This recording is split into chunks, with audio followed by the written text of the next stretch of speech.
الحمد لله وكفى وسلام على عباده الذين اصطفى خصوصا على أفضلهم وخاتم النبيين وعلى آله وأصحابه وبارك وسلم تسليما كثيرا أما بعد فأعوذ بالله من الشيطان الرجيم بسم الله الرحمن الرحيم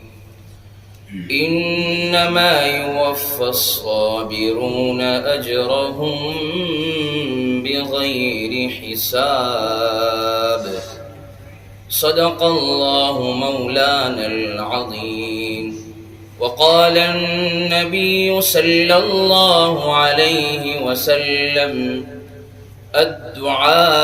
الدعاء هو العبادة أو كما قال عليه الصلاة والسلام جو کرتا ہے تو چھپ کے اہل جہاں سے کوئی دیکھتا ہے تجھے آسماں سے وہ ہو جائے میرا میں ہو جاؤں اس کا وہ ہو جائے میرا میں ہو جاؤں اس کا یہی رات دن میں دعا مانگتا ہوں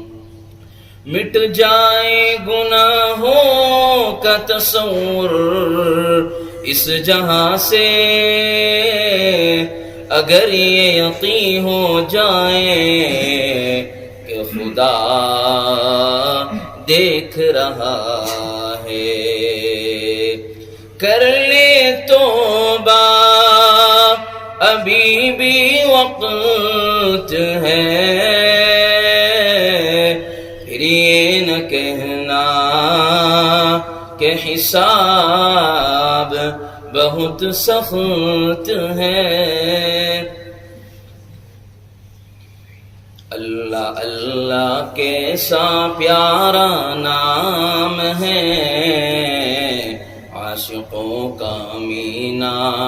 اور جام ہے محبت سے عظمت سے درود پاک پڑھ لیجئے اللہم صلی علی سیدنا محمد وعلی آل سیدنا محمد وبارک وسلم مقصد زندگی اللہ کی بندگی مقصد حیات اللہ تعالیٰ کی یاد نہ ہم اپنی مرضی سے دنیا میں آئے ہیں نہ ہم اپنی مرضی سے دنیا سے جائیں گے نہ آنے میں ہماری مرضی کا دخل اور نہ جانے میں ہماری مرضی کا دخل اللہ نے حکم فرمایا ہم آ گئے اللہ حکم فرمائیں گے ہم چلے جائیں گے اس لیے عقل مندی کا تقاضا یہ ہے کہ جو بیچ کی زندگی اللہ نے ہمیں دی ہے وہ اللہ کی خوشنودی اللہ کی محبت اللہ کی معرفت اللہ کو راضی کرنا یہ اصل ہے اور یہی اصل چیز ہے ابھی ہم نے درود پاک پڑھا جمعہ کے دن نبی پاک صلی اللہ علیہ وسلم پر ہم کثرت سے درود پاک پڑھیں کثرت سے پڑھیں اس لیے کہ محمد مصطفیٰ صلی اللہ علیہ وسلم ساری امت کے لیے نبی بن کر آئے تھے محمد مصطفیٰ صلی اللہ علیہ وسلم 1,44,000 انبیاء کے سردار تھے اور نبی پاک صلی اللہ علیہ وسلم کی سیرت کا نہ کوئی مقابلہ کر سکتا ہے نہ سیرت کا نہ صورت کا کوئی مقابلہ کر سکتا ہے قیامت آ سکتی ہے لیکن نبی کی نہ صورت کا مقابلہ کر سکتا ہے نہ سیرت کا مقابلہ کر سکتا ہے ہمارے نبی کی سیرت بھی اعلیٰ، ہمارے نبی کی صورت بھی اعلیٰ۔ اس لیے اللہ تبارک و تعالی فرما رہے ہیں قرآن میں وَمَا أَرْسَلْنَاكَ إِلَّا رَحْمَةً لِّلْعَالَمِينَ، ہم نے نبی پاک صلی اللہ علیہ وسلم کو سارے جہانوں کے لیے رحمت بنا کر بھیجا۔ اس لیے اللہ تبارک و تعالی فرماتے ہیں یہ بندے میرے ہیں، امت تیری ہے، جو ہے سجود میرے لیے، درود تیرے لیے، قیام میرے لیے اور سلام تیرے لیے۔ اس لیے نبی پاک صلی اللہ علیہ وسلم جو ہے پوری امت کے لیے کیا ہے، ہدایت کا ذریعہ بن کر آئے تھے، ہدایت بن کر آئے تھے۔ میرا اور آپ کا عقیدہ ہے کہ نبی پاک صلی اللہ علیہ وسلم آخری نبی ہے، اس کے بعد کوئی نبی نہیں آ سکتا۔ ہمارا اور آپ کا عقیدہ ہے کہ دنیا کے اندر ایک نبی آتا تھا، دوسرا نبی جاتا تھا، ایک نبی آتا تھا، دوسرا نبی جاتا تھا، اسی طرح جو ہے نبی آتے رہے، آخر میں نبیوں کے امام آئے۔ ابو بکر کی صداقت میرے نبی کی رحمت ہے، عمر کی عدالت میرے نبی کی رحمت ہے، عمر کی شرافت میرے نبی کی رحمت ہے، اور جو ہے عثمان کی شرافت میرے نبی کی رحمت ہے، اور علی کی شجاعت میرے نبی کی رحمت ہے، حسنین کی شہادت میرے نبی کی رحمت ہے، حبشے کے بلال کی عظمت میرے نبی کی رحمت ہے، اور ابن مسعود کا فقہ میرے نبی کی رحمت ہے، اور ابن عباس کی تفسیر میرے نبی کی رحمت ہے۔ اسی لیے آگے میں چلتا ہوں، امام اعظم ابو حنیفہ رحمۃ اللہ علیہ کا فقہ میرے نبی کی رحمت ہے، اور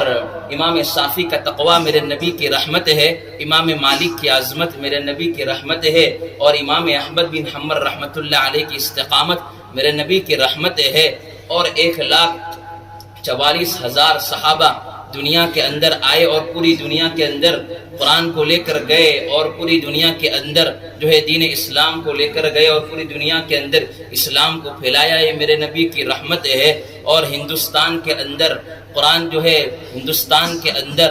اور مندروں کے اندر، اور ہندوستان کی کلیساؤں کے اندر، یورپ کی کلیساؤں کے اندر ایمان کو لے کر جانا، صحابہ کا ایمان کا لے کر جانا، یہ میرے نبی کی رحمت ہے۔ آگے میں چلتا ہوں، جو ہے خواجہ معین الدین چشتی کی فقاہت میرے نبی کی رحمت ہے، اور جو ہے پیران پیر شیخ عبد القادر جیلانی رحمت اللہ علیہ کی جو ہے عظمت میرے نبی کی رحمت ہے۔ آگے میں چلتا ہوں، مولانا قاسم نانوتوی رحمت اللہ علیہ کا علم میرے نبی کی رحمت ہے، جو ہے حسین احمد مدینی کا تفکر میرے نبی کی رحمت ہے، اور آگے میں چلتا ہوں، گنگوہی رحمت اللہ علیہ کا تفکر میرے نبی کی رحمت ہے، اور جو ہے دنیا کے اندر جتنے بھی نبی آئے، دنیا کے اندر جتنے بھی ولی آئے، دنیا کے اندر جتنے بھی جو ہے اللہ والے بزرگان دین ہیں، وہ تمام کیا ہے، میرے نبی کا صدقہ ہے۔ اس لیے بات کہاں سے کہاں چلی جائے گی، اصل میرا مقصد موضوع دوسرا ہے، لیکن میرے نبی پاک صلی اللہ علیہ وسلم کا احسان پوری دنیا پر کتنا ہے، ایک انسانوں پر کتنا ہے۔ روزانہ ہم درود شریف پڑھنے کا ایک معمول بنائے، ہم روزانہ درود پاک پڑھے، یہاں ہم درود پاک پڑھیں گے، اللہ عرش پر ہمارے لیے مسئلے آسان کر دیں۔ تو میں آپ کو یہ کہتا تھا کہ انسانی زندگی کے حالات عدلتے بدلتے رہتے ہیں، کبھی خوشی کی گھڑیاں ہوتی ہے، کبھی غم کی کیفیات ہوتی ہے، کبھی انسان کے ہاتھ کھلے ہوئے ہوتے ہیں، کبھی انسان کے ہاتھ قرضوں کے بوجھ نیچے دبے ہوئے ہوتے ہیں۔ یہ انسان کی زندگی ہے، غمی اور خوشی کے درمیان اس کی زندگی گزرتی چلی جا رہی ہے۔ انسان سمجھتا ہے کہ میرا وقت گزر رہا ہے، مگر موت کے وقت پتہ چلے گا کہ اس کا وقت نہیں، بلکہ وہ خود ہی دنیا سے گزر گیا۔ ایک ہی کام سب کو کرنا ہے، یعنی جینا ہے اور مرنا ہے۔ ایک ہی کام سب کو کرنا ہے، یعنی جینا ہے مرنا ہے۔ رہ گئی رنج و راحت کی بات، رہ گئی رنج و راحت کی بات، یہ فقط وقت کا گزرنا جو ہے۔ یہاں انسان کو عمل کرنے ہیں اور آخرت میں اس کا حساب دینا ہے۔ یہاں انسان جیسے عمل کرے گا ویسے جو ہے اللہ تبارک و تعالیٰ کے یہاں اس حساب سے اس کو ملنے والا ہے، اس حساب سے اس کو جو ہے اپنا حساب دینا ہے۔ جب انسان پر اللہ رب العزت کے جمال کی تجلیات پڑتی ہے تو اللہ تبارک و تعالی اسے ہر طرف سے خوشیاں نصیب فرماتے ہیں۔ انسان ایسے حالات کے اندر مٹی کو بھی ہاتھ لگائے تو سونا بن جاتی ہے، اللہ تبارک و تعالی اس کے الٹے کام کو سیدھے کر دیتے ہیں، اللہ تبارک و تعالی اس کے فیصلوں کے اندر برکت ڈال دیتے ہیں، ہر طرف سے واہ واہ کی صدائیں آتی ہے اور واہ واہ کی گونجیں لگتی ہے۔ اور جب کبھی انسان پر اللہ رب العزت کے جلال کی تجلیات پڑتی ہے تو اللہ تبارک و تعالی جو ہے اسے غم کی کیفیات ہر وقت اس کے دلوں پر لگی رہتی ہے، ہر وقت پریشانیاں۔ اگر ایسے کے اندر اگر وہ سونے کو بھی ہاتھ لگائے تو مٹی بن جاتی ہے، اور ایسے وقت میں اگر وہ سیدھا کام کرنے جائے تو بھی الٹا کام ہو جاتا ہے، سیدھا قدم اٹھائے جائے تو بھی پریشانی، الٹا قدم اٹھائے تو بھی پریشانی، ہر طرف سے بیماری، پریشانیاں، حالات انسانی زندگی کو گھیر لیتے۔ اب یہ بات سمجھنی ہے کہ خوشی کے حالات بھی انسان پر ہوتے ہیں، غمی کے حالات بھی انسان پر ہوتے۔ اس وقت انسان کو کیا کرنا چاہیے؟ انسان کو دونوں حالتوں کے اندر جو ہے اللہ رب العزت کی طرف متوجہ ہونا۔ خوشی کے حالات ہو، اللہ کی نعمت پر ہماری کیا نظر ہو، میرے پیارے رب، واہ میرے رب، تو نے مجھے کیا کیا نعمتیں عطا فرمائی ہے۔ اگر غمی کے حالات ہو تو انسان کو یہ تصور کرنا چاہیے کہ میرے نبی پر، صحابہ پر، تابعین پر، تبع تابعین پر تو کیسی کیسی تکلیف آئی ہے، وقتی زندگی ہے، وقتی عارضی ہے، اگر میں صبر کروں گا تو مجھے جنت ملے گی، اور جو ہے میں نعمتوں پر شکریہ ادا کروں گا تو بھی جنت ملے گی۔ مومن کے دونوں ہاتھوں کے اندر لڈو ہے، اگر وہ صبر کرے گا تو بھی جنت، اور جو ہے نعمتوں پر شکریہ ادا کرے گا تو بھی جنت۔ تو دونوں حالاتوں کے اندر اگر خوشی کے حالات ہوتے ہیں تو شیطان انسان کو جو ہے غفلت میں ڈال کر جو ہے بہکا دیتا ہے، اور جو ہے غمی کے حالات ہو تو انسان کو مایوس کر کے کیا کر دیتا ہے، غفلت سے اور مایوس کر کے اس کو راستے سے بھٹکا دیتا ہے۔ تو دونوں حالتوں کے اندر شیطان انسان کو ورگلاتا ہے۔ ایسے وقت میں اللہ سے دعا کرنی چاہیے کہ اللہ تو نے جو ہے خوشی کا موقع دیا، میرے پاس سب کچھ اسباب ہے، سب کچھ نعمتیں ہیں، تیری ہی ہے، اے اللہ خاص جو ہے تیرا کرم مجھ پر ہوا، مجھے معاف کر دے، تو نے مجھے جو نعمتیں دی ہے میں اس کا حق ادا نہیں کر سکتا، تو نے ہی مجھے نعمتیں دی ہے، تو جو ہے اپنے فضل و کرم سے نعمت کو اندر جو ہے اضافہ فرماتے رہے۔ اللہ جو ہے قرآن کے اندر فرماتا ہے لَإِن شَكَرْتُمْ لَأَزِيدَنَّكُمْ وَلَإِن كَفَرْتُمْ إِنَّ عَذَابِي لَشَدِيدٌ۔ انسان اگر نعمت پر شکریہ ادا کرتا رہے گا، اللہ تبارک و تعالی اس کی نعمتوں کے اندر بڑھوتری، اضافہ فرماتے رہیں گے۔ اور دوسری بات یہ ہے اللہ قرآن کے اندر بھی فرماتا ہے وَاللَّهُ يَقْبِضُ وَيَبْسُطُ وَإِلَيْهِ تُرْجَعُونَ۔ اللہ چھیننے والا بھی ہے، اللہ پھیلانے والا بھی ہے، اللہ نعمتوں کو دے کر چھینتا بھی ہے، نعمتوں کو لے کر چھینتا بھی ہے، اور نعمتوں کو دے کر جو ہے پھیلاتا بھی ہے اور دیتا بھی ہے۔ اللہ دینے والا ہے، کبھی انسان مایوس نہ ہو۔ تو نمبر ایک بات یہ ہے کہ غمی کے حالات ہو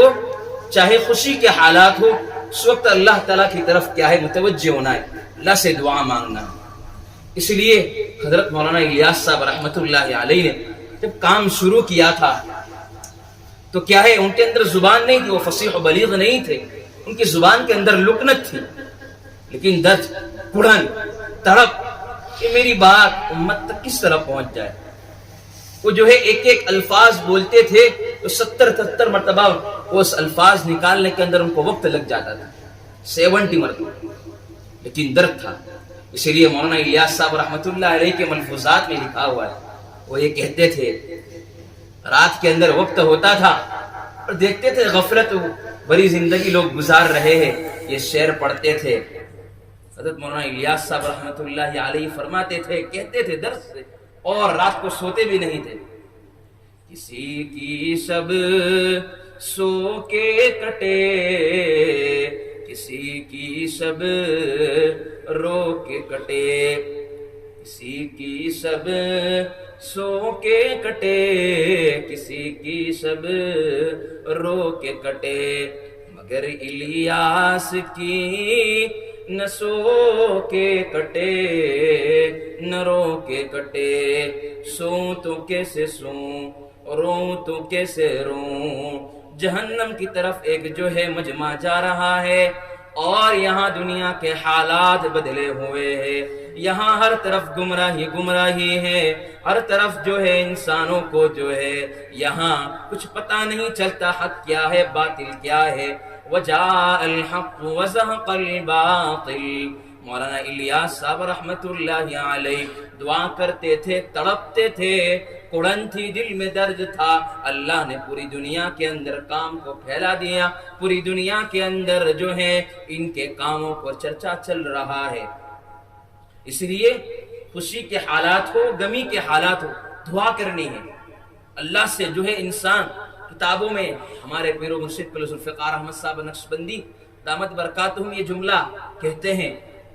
کہ انسان کو اگر اللہ کا ولی بننا ہے تو آسان شکل ہے کہ ہر وقت ہاتھ پھیلاتے رہے، فقیروں کی طرح مانگتے رہے۔ اس لیے قرآن کے اندر اللہ کہتا ہے یا ایھا الناس انتم الفقراء، اے ایمان والو تم جو ہے فقیر ہو، تم محتاج ہو۔ فقیر ہو اس کو کیا گمنڈ، اس کو کیا تکبر کرنا چاہیے، اس کو کیا علم کا تکبر، اس کو کیا ہے اعمال کا تکبر ہونا چاہیے، اس کو کیا پیسوں کا تکبر ہونا چاہیے، اس کو جو ہے کس کے مال و دولت کا تکبر ہونا چاہیے۔ اسی لیے اللہ سے مانگتے رہے۔ وقت جو ہے ایک وقت آئے گا، کتابوں میں ہمارے حضرت فرماتے ہیں انسان جو مانگتا رہے گا ایک وقت وہ اللہ کا ولی بن جائے۔ اسی لیے اللہ سے مانگتے رہو، مانگ سے تھک جاؤ، تھک کر مانگو، لیکن جب مانگتے رہو گے اللہ سارے راستے کو کھول دے گا۔ اسی لیے ابھی ہمارے حالات کے اعتبار سے ہم دیکھتے ہیں ہمارے گھروں کے اندر جھگڑا ہوتا ہے۔ آج ہمارے معاشرے کے اندر ایک چیز پائی جاتی ہے، اگر کوئی ہمیں گالی دیتا ہے ہم اس کو 2 گالی دیتے ہیں۔ اس نے مجھے 1 سنائی ہے، میں 2 سناؤں گا۔ میرے رشتہ داروں کے اندر اگر بھائی نے حق لے لیا ہے تو یہ سوچتے ہیں اس نے 1 لیا ہے میں 2 لوں گا۔ تو میں آپ کو اللہ تبارک و تعالیٰ کہتے ہیں کہ اگر ایسے حالات کے اندر تم نے مجھ پر چھوڑ دیا، حالات مجھ پر چھوڑ دیے، اگر آپ کو 1 سنا رہا ہے آپ اس کو کوئی جواب نہیں دے رہے، اس وقت اللہ کی مددیں اترتی ہے۔ لیکن جب آپ ایک جواب دینے کی بجائے دوسرا جواب دیں گے، وہ آپ کو گالیاں دے رہا ہے آپ بھی جواب دے رہے ہیں، وہ آپ کو سنا رہا ہے آپ بھی اس کو سنا رہے ہیں، تو اللہ کہہ رہے میری مدد ہٹ جائے گی، میں جو ہے ہٹ جاؤں گا، بدلہ ہے تم کو ہی کرنا ہے، تمہیں کیا ہے سب کچھ کرنا ہے، میں کوئی بھی ہے بیچ میں دخل اندازی نہیں کروں گا۔ جب ہمارے رشتہ داروں کے اندر آپس میں انبن ہو جاتی ہے تو ہم کیا کرتے ہیں، بدلہ لینے کی سوچتے ہیں۔ تو میری بات سنو کہ کیا ہے اللہ تبارک و تعالی چھوٹے سے چھوٹے مصیبت پر بھی کیا ہے، چھوٹے سے چھوٹے غم پر بھی جو ہے اللہ بدلہ دیتا ہے، اس پر اجر دیتا ہے۔ حدیث سیدہ عائشہ صدیقہ رضی اللہ تعالی عنہ ایک مرتبہ فرما رہی ہے نبی پاک صلی اللہ علیہ وسلم گھر میں موجود تھے اور چراغ جل رہا تھا اور چراغ بجھ گیا، تو نبی پاک صلی اللہ علیہ وسلم نے انا للہ و انا الیہ راجعون پڑھا۔ تو سیدہ عائشہ صدیقہ رضی اللہ تعالی عنہ فرماتی ہے کہ حضور جو آپ نے جو ہے یہ آیت کریمہ پڑھی ہے، یہ تو بڑے غم اور بڑے مصیبت کے وقت پڑھی جاتی ہے، یہ تو ایک چھوٹا سا چراغ بجھ گیا ہے تو جو ہے یا پڑھ رہے ہیں، اس میں اتنی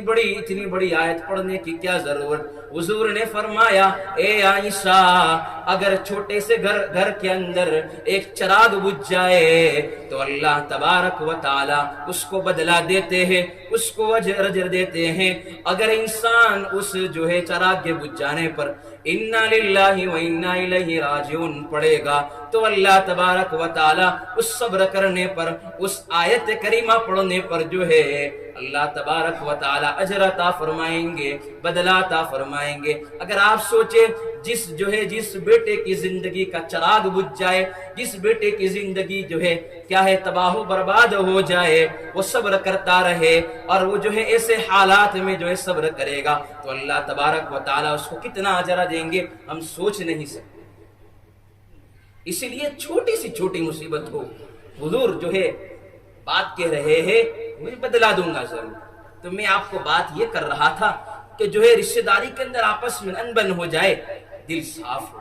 محبت والا دل ہو، جو ہے مسکراتا ہوا چہرہ ہو، خوبصورت اخلاق ہو، ہماری زبان سے کوئی ایسے الفاظ نہ نکل جائے جس سے سامنے والے کو جو ہے تکلیف جو ہے پہنچے. ہمارے نبی پاک صلی اللہ علیہ وسلم اس کا بڑا خیال رکھتے تھے کہ وہ جو ہے مجھے تکلیف پہنچ جائے کوئی بات نہیں، میرے ساتھی کو کوئی تکلیف نہ پہنچے، میری جو ہے بیوی کو تکلیف نہ پہنچے، میرے صحابہ کو تکلیف نہ پہنچے، میرے جو ہے مہمانان رسول کو تکلیف نہ پہنچے. یہاں تو رشتہ داروں کا عالم ہے، اس لیے رشتہ داروں میں ابھی انبن ہو جائے تو معاملہ اللہ پر چھوڑ دے، اللہ بدلا دے گا. اور میں آپ کو یہ بات کہتا ہوں، کتابوں میں واقعہ لکھا ہوا ہے کہ جب ہم اپنا بدلہ اللہ پر چھوڑ دیں گے کہ میری طرف سے میرا بدلہ اللہ لے لیں گے. کوئی آپ کو ستا رہا ہے، کوئی آپ کو تکلیف دے رہا ہے، کوئی آپ کو جو ہے جس اعتبار سے پریشان کر رہا ہے، اللہ پر چھوڑ دو. اللہ تبارک و تعالیٰ خود کہہ رہے میں بدلہ لوں گا. ایک واقعہ مجھے یاد آیا، ایک بزرگ راستے سے جا رہے تھے، میاں بیوی بھی جو ہے وہاں سے جانا ہوا، بارش کا موسم تھا، بارش گر رہا تھا، اس بیوی بھی جا رہی تھی، ساتھ میں دونوں جو ہے چل رہے تھے. اس بزرگ کے جوتے سے جو ہے چھینٹے جو ہے اس بیوی پر اڑے، اس جا کر لگ گئے اس کے کپڑے پر، اس بیوی پر. تو وہ کہنے لگی آپ نے کیا کر دیا؟ وہ جو ہے بڑے غصے میں آ گئی. شوہر نے اس کی طرف سے بدلہ لے کر حضرت کو جو ہے تماچا رسید کر دیا. تو جو ہے اس بزرگ نے فرمایا، انہوں نے کہا کہ خاموش، خوشی خوشی انہوں نے کہا کہ ٹھیک ہے آپ نے بدلہ لے لیا، کوئی بات نہیں. انہوں نے کوئی جواب نہیں دیا. وہ دونوں خوشی خوشی اپنے گھر گئے، پہنچے گئے. جس سے گھر کے قریب دروازہ ہی کھولنا تھا، سیڑھی پر چڑھ رہے تھے، وہ دونوں جو ہے وہ شوہر الٹا گرا اور وہیں اس کا انتقال ہو گیا. کوئی بدلہ نہیں لیا. تو یہاں پر بزرگ راستے میں بھی جا رہے تھے، ایک حلوائی کی دکان بھی تھی، اور وہ مٹھائی والا کہہ رہا تھا جو بھی بزرگ پہلا یہاں سے گزرے گا اس کو مٹھائی کھلاؤں گا، اس کو جو ہے اچھا گرم گرم دودھ پیالہ پلاؤں گا. تو بزرگ نے جو ہے دودھ پی لیا. دودھ پینے کے بعد اس بزرگ نے جو ہے اوپر آسمان کی طرف نظر کی اور تعجب سے کہا، اور کہہ رہے ہیں میرے پیارے رب، کہیں تو مجھے جو ہے تھپڑ لگوا رہا ہے، کہیں تو مجھے دودھ پلوا رہا ہے، کہیں مجھے جو ہے تو اپنی طرف سے جو ہے غمی بھی جو ہے طرف آئی، طرف خوشی بھی آئی. تو تمام لوگوں بیوی کو لائی، اس کو بیوی کو جو ہے خیال آیا کہ ہاں اس بزرگ کو تکلیف دی تھی، اسی وجہ سے جو ہے میرے شوہر کا انتقال ہو گیا. لوگ اس بزرگ کے پاس آئے اور کہنے لگے کہ آپ اسے معاف کر دیتے، آپ نے جو ہے بدلہ لے لیا، آپ نے کیوں اسے جو ہے دل میں جو ہے ان کے لیے بد دعائیں کر دی. تو لوگوں نے کہا کہ آپ انہیں معاف کر دیجئے. کہا کہ میں معافی ہے، میرے زبان سے نہ دل سے جو ہے اس کے لیے بد دعا والے الفاظ نہیں نکالے تھے. تو وہ بات کیا ہے؟ اس بزرگ نے کہا حقیقت اصل بات یہ ہے کہ اس شوہر کو اپنی بیوی سے محبت تھی. شوہر کو کیا ہے؟ اپنی بیوی سے محبت تھی، اس نے بدلہ لے لیا. اللہ کو مجھ سے محبت تھی، اللہ نے مجھ سے بدلہ لیا، میری طرف سے بدلہ لے لیا. اسی لیے اپنے سارے کام اللہ پر چھوڑ دو، کوئی بھی حالات ہو. یہاں ہمارے کشمیر کی جو نوجوان ہیں جتنے بھی ہو، صبر کرے. صبر کرنے والا اللہ تبارک و تعالیٰ کا سب سے بڑا اور سب سے بڑا چہیتا ہوتا ہے. اللہ تبارک و تعالیٰ ہم سب کو صحیح معنی میں عمل کرنے کی توفیق نصیب فرمائے اور ہمیں صحیح معنوں میں صبر کرنے والا بنائے. وآخر دعوانا الحمدللہ رب العالمین.